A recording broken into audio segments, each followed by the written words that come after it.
జగన్మోహన్ రెడ్డి పర్యటన సరే, మీరు కూడా చాలాసార్లు దీని గురించి మాట్లాడుతూ వచ్చారు, చెప్తూ వచ్చారు. ప్రభుత్వానికి ఏదన్నా చెవులో జోరీగలాగా సౌండ్ అన్న వినపడుతుందా? దాని మీద ఏమన్నా రెస్పాన్స్ అన్న వస్తుందా ఏంటి?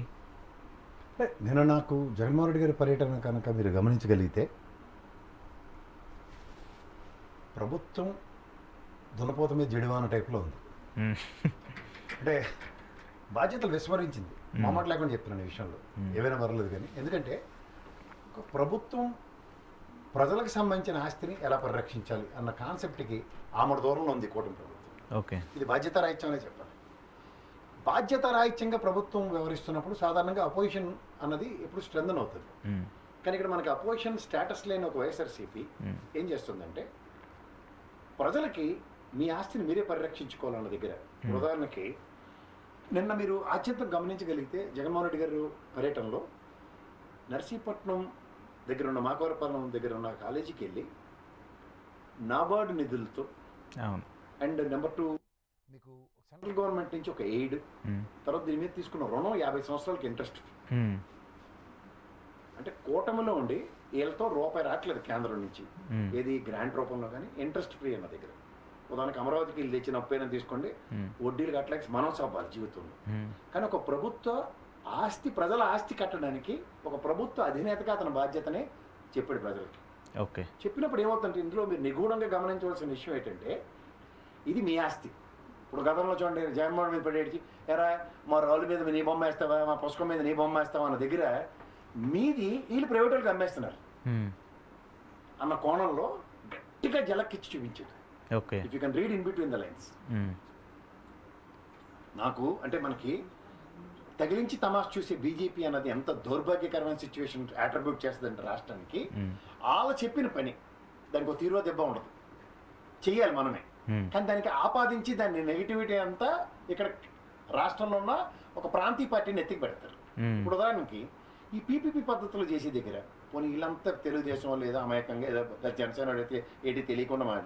ఈ సత్యకుమార్ అన్నాడు బీజేపీ వాడే కదా, బీజేపీ.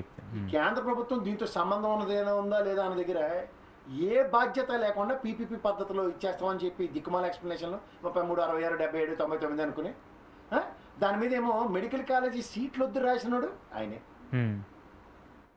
ఈ అబద్ధాలని నిజం అనుకుని పరిభ్రమించి గౌరవ స్పీకర్ గారు అయ్యన్న పాత్రుడు గారు మాట్లాడిన మాట. ఇప్పుడు ఎవడైనా సరే ఒక ప్రాంతానికి ఒక ఎమ్మెల్యే అయినప్పుడు అతని స్థాయిలో పోలిట్ బ్యూరో మెంబరు రామారావు గారు పెట్టిన పార్టీలో ఆయన ఫస్ట్ టైం ఆయన పిలిచి టికెట్ ఇచ్చిన వ్యక్తి అయినా, అలాంటి వ్యక్తి ఆ నియోజకవర్గంలో గవర్నమెంట్ పరంగా ఒక మెడికల్ కాలేజీ, మెడికల్ హాస్పిటల్ వస్తుందంటే అది ఎంత ప్రైడ్గా ఫీల్ అవ్వాలి. అసలు టాప్ ప్రయారిటీలో అరే బీజేపీ పలకట్టుకుని మన స్పీకర్ కాబట్టి 1000 కోట్ల అగ్రిగేట్ తీసుకొచ్చి ఫస్ట్ ప్రయారిటీలో మన నర్సీపట్నం కంప్లీట్ చేయాలని చెప్పాలి ఆయన.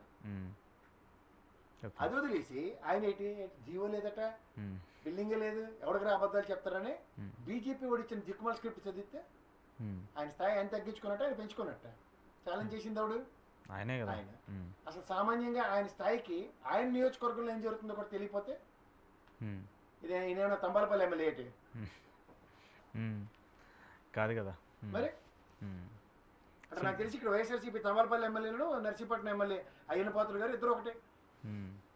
అట్లీస్ట్ ఆయన ఎంతో కొంత అక్కడ తెలుసు. 3 నెలల బట్టి ఏం జరుగుతుందో చెప్పాడే ద్వారకానాథ్ రెడ్డి ఆయన బయటకు వచ్చి ఏం మాట్లాడలేదు కదా.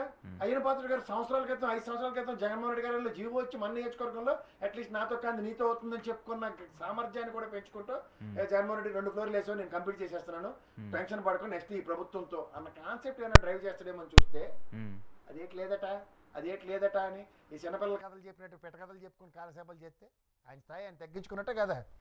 6 సార్లు పైచీలకు గెలిచిన ఆయన నా దాబూరే, నేను గర్వంగా చెప్తున్నా. మీకు కూడా తెలుసు అయితే? ఎస్, నాకు అనుమానం తెలుసు అక్కడ గురించి. సో నిన్న జగన్మోహన్ రెడ్డి చేసిన పర్యటన వల్ల ఏమన్నా ఉపయోగం ఉంటుందా అనేది నా ఉద్దేశం. ఎందుకు ఉపయోగం ఉండదండి? అక్కడ నర్సీపట్నం పరిసర ప్రాంతాల్లో 65 కిలోమీటర్ల ర్యాలీకి వెళ్ళిన వాళ్ళందరికీ ఇది మీరు ప్రత్యక్ష పరోక్ష పనులతో కట్టిన ఆస్తి. కేంద్ర ప్రభుత్వం కూడా గ్రాంట్ ఇచ్చిందంటే మనం కేంద్ర ప్రభుత్వానికి జిఎస్టీ రూపంలో తగలబెడుతున్న దాంట్లోంచి ఇచ్చిన గ్రాంట్ అది. ఓవరాల్గా మనం మన ఆస్తిని ప్రజలకు పరిచయం చేస్తే తీసుకొచ్చాడు ఎట్లా కొట్లా. ప్రైవేట్ వచ్చాడు అనుకో, అప్పుడు ఏం చేస్తారు? అది ప్రభుత్వ ఆస్తి, అప్పుడు ఎందుకు అవుతుంది? ప్రైవేట్ ఆస్తి అయింది కదా. ఎలా? 60 సంవత్సరాలకి నిన్న ఆయన డైరెక్ట్గా మండలిలో చెప్పాడు 30+30 ఇయర్స్ అని చెప్పేసి 33 66 ఇయర్స్కి డైరెక్ట్గా ప్రైవేట్ అన్నాడు 72 అన్నాడు అది కూడా వినాలి. బీజేపీ వాళ్ళకి అసలు ఏంటి తెలియదండి. అందులో ఆంధ్రప్రదేశ్ రాష్ట్రంలో ఆ తెలుగుదేశం వాళ్ళు సంఖ్య ఎత్తుకోకపోతే ఒకడు దమిడికి పనికొచ్చిన ఉన్నాడు అక్కడ. వాళ్ళ గురించి మాట్లాడుకోవడం టైం వేస్ట్. వాళ్ళు రాష్ట్ర ద్రోహులు 0.83% ఓటు బ్యాంక్ ఇచ్చి కాంగ్రెస్కి ఏ శిక్ష ఇచ్చారో వాళ్ళకే అదే శిక్ష ఇస్తే వీళ్ళు గతి లేక అది బీజేపీని నెత్తికెత్తుకుంటున్న ఇబ్బంది పడుతుంది తెలుగుదేశం. వీళ్ళ వల్ల రాష్ట్రానికి ప్రయోజనం లేదు. ఎందుకంటే నేను కాదు, గౌరవ ముఖ్యమంత్రి గారు చంద్రబాబు నాయుడు గారు మన పుట్టి ముంచారని చెప్పి ధరం పోరాట దీక్షలు చేశారు. దానివల్ల తెలుగుదేశం కూడా బాగుపడ్డాడు అనుకోండి, అది వేరే సంగతి. అది వేరే సంగతి అన్నాను. అందుకే ధరం పోరాట దీక్షలతో బతికి పట్టకట్టినాడు ఒకడు ఉన్నాడు, అది వేరే సంగతి. కానీ ఇప్పుడు రాష్ట్ర ప్రయోజనాలు పరిరక్షించారా అన్న దగ్గర ఏం మాడాలో ఒకసారి చెప్పమానండి. కానీ ఇప్పుడు సార్ మీరు కాదు, వీళ్ళు పరిరక్షించడం తెలిసిన తర్వాత కూడా 24లో కూటమి కడితే మళ్ళీ పరిరక్షిస్తారని భ్రమలో చంద్రబాబు గారు ఉండొచ్చు. నేను ఎందుకు ఉండాలి? చంద్రబాబు గారు ఇంకా అదే భ్రమలో ఉండి బీజేపీ ఏది చెప్పినా కూడా చేసేద్దామనే దాంట్లో ఉన్నారా? అదే కోతికొమ్మ చాట అదే జరుగుతుంది కదా. కనీసం సార్ అట్లీస్ట్ జగన్మోహన్ రెడ్డి సరే ఈ రాష్ట్రానికి ఏం చేశాడు చేయలేదని చెప్పేసి వీళ్ళు మాట్లాడుతున్నారు కదా. కేంద్రం నుంచి నిధులు తీసుకొచ్చాడు, పర్మిషన్స్ తీసుకొచ్చాడు, అన్ని కట్టాడు. నాబార్డు నిధులు వినియోగించాలంటే డైరెక్ట్గా అవుతుందో చీఫ్ మినిస్టర్ ఖచ్చితంగా కాదు. కేంద్ర ప్రభుత్వం ఇన్వాల్వ్మెంట్ ఉండాలి, వాళ్ళ దగ్గర నుంచి పర్మిషన్స్ తీసుకోవాలి, వాళ్ళ అప్రూవల్స్ ఇవ్వాలి. అవన్నీ జరిగిన తర్వాత కదా. అవన్నీ జరిగిన తర్వాత జరిగాయని తెలిసి మనందరం మాట్లాడుకుంటున్నప్పుడు గౌరవ స్పీకర్ గారు అయ్యన్ పాత్ర గారికి తెలియలేదంటే అంటే బీజేపీ ఎంత డార్క్లో పెడుతుందో చూసుకోమని తెలుగుదేశంలో అంటే షిండీగడ్ని రెడీ చేశారన్నా. ఆ షిండీని మాత్రం మీరు తీసుకొచ్చి వాళ్ళు రెడీ చేసినా చెప్పారు, మీరు మాత్రం ఇంత క్యాపబిలిటీ, ఇంత కెపాసిటీ ఉండి పొలిట్ బ్యూరో మెంబర్ అయ్యండి ఆ నియోజకవర్గం మీద పూర్తి పట్టున్న అయ్యన్ పాత్ర గారు లాంటి స్థాయి కలిగిన వ్యక్తి ఏమి తెలియని ఎలా మాట్లాడాడు? అంటే మేబీ ఆయనకి తెలిసి కూడా దీన్ని బదనాం చేయాలనో లేదంటే బదనాం చేయాలని ఎవరు అనుకుంటారు? బీజేపీ బదనాం చేయాలని కదా అయ్యన్ పాత్ర గారిని పిల్లిమేళ గంట కట్టినట్టు ఆయనకి కట్టారు. ఆయన స్పీకర్ స్థానం నుండి ఆయన కూడా మాట్లాడారు, రెస్పాండ్ అవ్వాలి. యాజువల్గా ఆయన చేయకూడదు అలాంటి కామెంట్స్, బట్ ఆయన మాట్లాడారు. ఎక్కడ మాట్లాడారు? ఆటో వాళ్ళకి ఇచ్చే దగ్గర.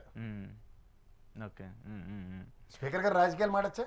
ఖచ్చితంగా మాట్లాడకూడదు. ఇవన్నీ తర్వాత డిబేట్ ఎక్స్టెండ్ అవుతుంది. ఇక్కడ ఫస్ట్ ఆఫ్ ఆల్ ఆయన నియోజకవర్గంలో ఒకటి గవర్నమెంట్ హాస్పిటల్లో గత ప్రభుత్వంలో పెట్టినప్పుడు ఈయన బాధ్యత ఏది? వీళ్ళ రిట్ ఆఫ్ మ్యాండమస్ తీర్పు మాత్రం వీళ్ళు బాగా చదవడం వచ్చు కదా.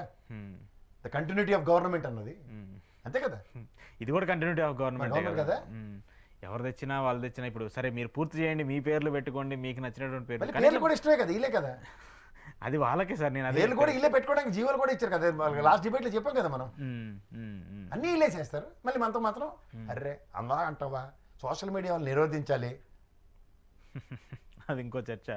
ఇంకోటి ప్రైవేట్ విశాఖ స్టీల్ ప్లాంట్కి సంబంధించిన ప్రైవేటీకరణకు సంబంధించి జగన్మోహన్ రెడ్డి చాలా క్లియర్ కట్ అది అవ్వనివ్వను, నేను ఖచ్చితంగా మీకు మద్దతు ఇస్తానని. నేను అక్కర్లేదు. ఇప్పుడున్న ఉప మంత్రి కుమారస్వామి డైరెక్ట్ ఈ దుకాణం మొదలెట్టింది ఆ ఒరిస్సా మంత్రి. ఆ ఓఎండీసీ నుంచి ముడిసరికి ఇవ్వకుండా అల్లరపెట్టిన పాపానికి అది హ్యూజ్ ఎక్స్పాన్షన్కి వెళ్ళి లాసెస్ అని చెప్పి ఫ్యాబ్రికేట్ చేస్తే 5 ఏళ్ళు ఇలాగా బాక్రానంగల ఆనకట్లో నిలబడ్డాడు. ఇదే నరేంద్ర మోడీని సభలో నిలబెట్టి ఇది మాది, దీంట్లో తగరాలు పడితే కుదరవు అని చెప్పి డైరెక్ట్గా చెప్పాడు ప్రజల సమక్షంలోనే. ఈ స్టీల్ ప్లాంట్ అంటే ఈ పవన్ కళ్యాణ్ జుత్తెగరేసిన దానికి చంద్రబాబు గారి అనుభవానికి టెంప్ట్ అయిపోతే ఏమైంది? 9th మంత్ అయింది వాళ్ళకి. నిన్నేమో కోరమనపాలెం నుంచి వెళ్ళనివ్వకుండా అడ్డుకున్నంత మాత్రం 40 పెందుర్తికి వెళ్ళి అడ్డుపాటు లంకెలపాలెం నుంచి అడ్డుపడి వస్తే జగన్మోహన్ రెడ్డి గారికి వినతి పత్రాలు ఇచ్చుకోగలిగారు. ఏడు సాధించారు. ముఖ్యేదంటే ఇలా తిప్పారు ఆయన్ని.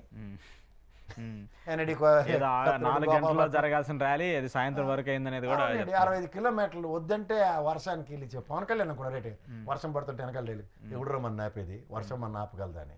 వర్షం నేను నాపిందో లేదు, జ్వరం పట్టుకుని ఇంట్లో పడుకుంటున్నాను.